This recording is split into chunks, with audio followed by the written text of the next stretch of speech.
So the bottle is just about empty. I'm using C25, so it's mixed gas, and well, there's still a tiny bit left, but we're going to change it before it runs out on us mid-weld.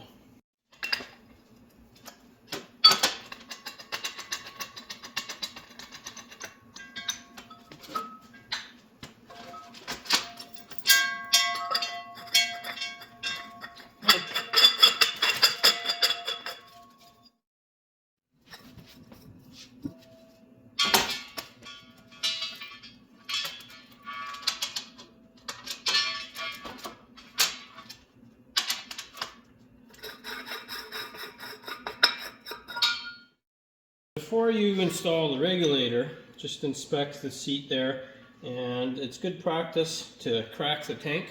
So just quickly, and that's going to clear out any debris that's in there.